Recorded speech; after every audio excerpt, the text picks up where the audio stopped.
Өткенде сауалнама жүргізбем, ол жеке жұп болсын түсіріп таста MG-дің кроссоверін деп пікір жазды көрермендерім.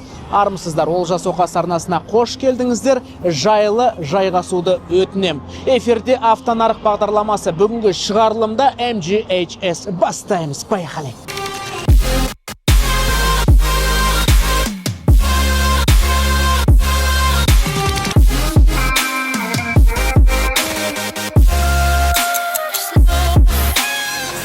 Алтындарым, бұл техникалық ақпараттық көңіл көтеру бағдарламасы. Материалда автордың субъективті пікірін естуіңіз мүмкін. Әрине, адамдар менімен толық келіспейді. Контент-мейкердің мақсаты не? Дұрыс, анық-қанық ақпаратты аудиторияға жеткізу. Ал сізден лайк пен пікір. Келістік пе?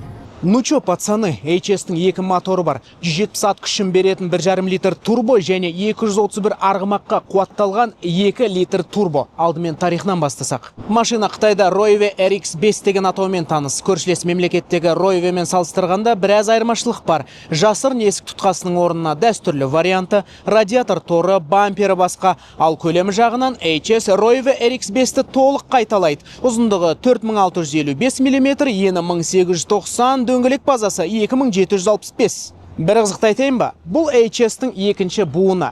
Модель британиялық брендтің отаны Goodwoodта 2 жыл бұрын таныстырылған. Жалпы MG бренді Англияда массалық сегментті жаулап, топ 10 чартқа кіріп, ең жылдам өсім көрсетуде.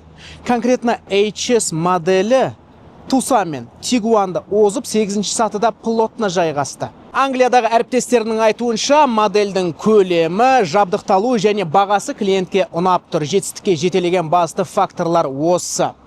Модель арзан бола тұра комфорттың кең спектрін береді екен.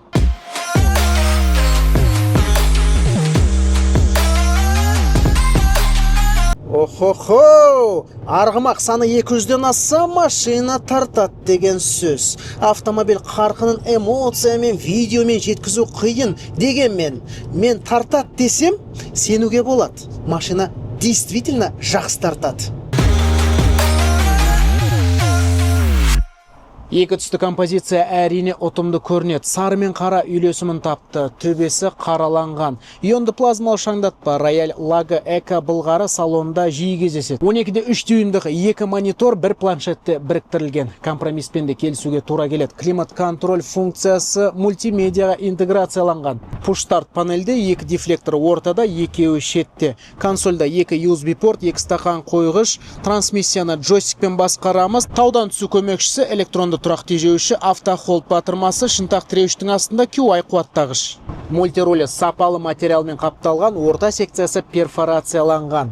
Оң жақтағы джойстик мультимедиаға, сол жақтағысы электронды көмекшілерге арналған. Ешкім қолданбайтын жапырақтары, мінекей. Экран қатып жатқан жоқ, мультимедиа интерфейсі қарапайым, Apple CarPlay, Android Auto бар. Сол жақтағы мына секция ыстық клавиша сияқты жұмыс істейді. Музыка, климат контроль, авто баптауы, 360 камерасы. Сапасын тексерейік. Пойдет. Шеткі камералары 360 десе 360 екен. Максималкада жүргізушінің және жолаушының орындығы электрожетекті. Рөлі алдыңғы әйнегі барлық орындықтары жылтылат қысық пакет бар. Менің арнамда теріс драйв деген айдар бар. Мақсаты автомобильден мін іздеп минус табу. Ерекше формат, бірақ та аса объективті емес. Бұл автонарық. Плюс пен минусын қатар тілге тиек етем. Кемшіліктерін айтып жатырмын, оны еститін құлақ болса. Мысалы, мына көліктің дыбыс изоляциясы толық көңілден шықпады. Қапталдан жел гүлдеп тұр, салонға арка арқылы шинаның дыбысы кіреді.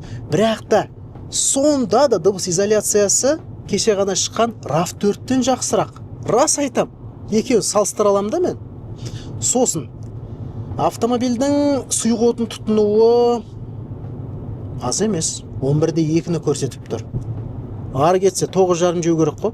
Достар, дизайн деген адам талғамына байланысты нәрсе. Біреуге ұнайды, біреуге ұнамайды. HS-тің тұмсығы максималды агрессивті шыққан сияқты. Толықтай жарық диодты оптика, радиатор торында фактуралы элементтер, ернеуінде қара пластик. Автомобильдің пропорциясы дұрыс. Артқы жағынан Тесланы еске салуы мүмкін. Қапталдан қапталға дейін созылатын стоп шырақ, белгісі алдыңғысынан ықшамдау, бамперде қара пластикпен аля карбон. Агрессия қосу үшін фейк мұржалар орнатылған, жалпы көтені ауыр емес, жеңіл көрінеді. Баланс бар. Ерекше акцент сияқты жұмыс істейтін қараланған аркада қараланған 19 дюймдік дисклер отыра қалды. Зауыттан Bridgestone орнатылады екен.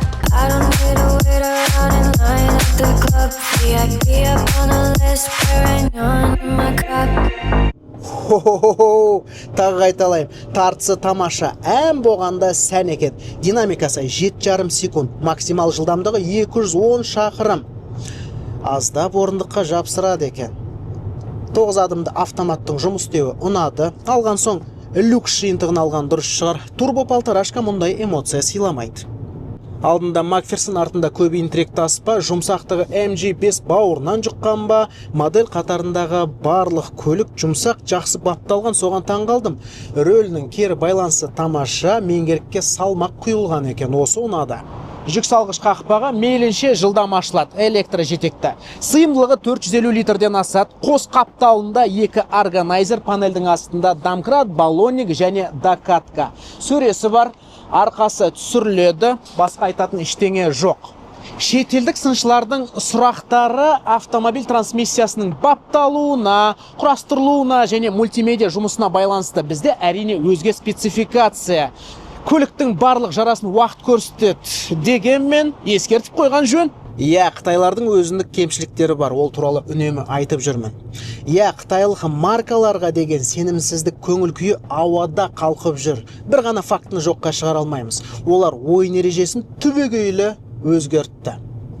Бұрынғыша азырақ ақшаға көбірек автомобиль беру дәстүрі жалғасуда. Ертеде ультра, лакшери, премиум, VIP брендтердің фишкасы болып саналған опциялар бюджет сегментке келе салды. Адаптивті круиз контроль, проекция, массаж, вентиляция. Онымен ешкімді таңғалдырмайсың, $20,000 автомобильде бар. Міне, соны айтып тұрмын, достар. Тексердім. Британияда дәл осы модельдің бейшара комплектациясы 16 миллион теңге тұрады. Бізде ше, Қазақстанда MG HS 2 комплектацияда ұсынылған комфорт және люкс. Төменгісі 10 миллион теңге, мынау сияқты максималка 12,5. Комфорт пен люкстың айырмашылығы мотор мен трансмиссия. 1,5 литр турбо 7 сатылы преселективті роботпен үйлендірілген, мынау сияқты 2 литр 9 сатылы автоматпен жүктасады.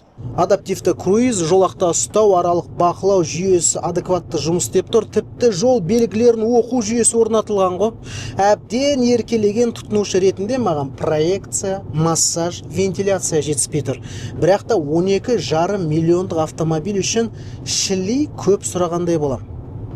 Қалай ойлайсыз?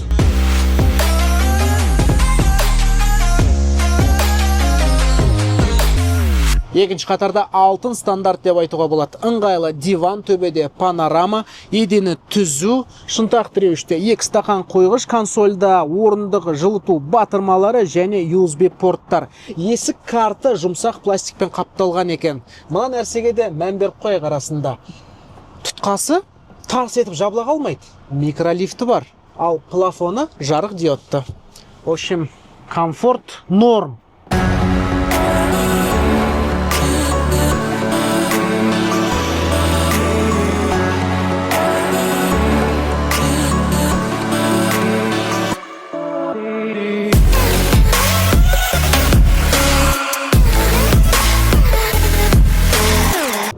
Бәрекелді, тәпішкені бассаң жүрем деп тұрғы жарықтық.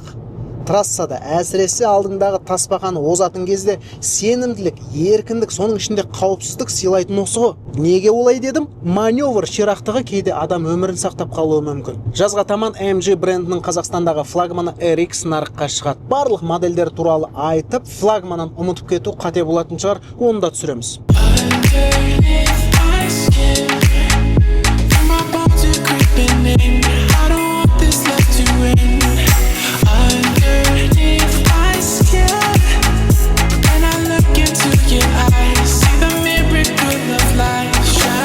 Сонымен қорытынды мынандай: HS, MG отбасына қолжетімді кроссовер сегментінде комфорт сыйлады. Кроссоверизация заманда жанұяны риза қылатын SUV. Бүгінгі видео сіздерге пайдалы болды деген үміттемін. Арнаға тіркеліп лайк басып пікір жазуды ұмытпаңыздар. Амандықта жүздескенше.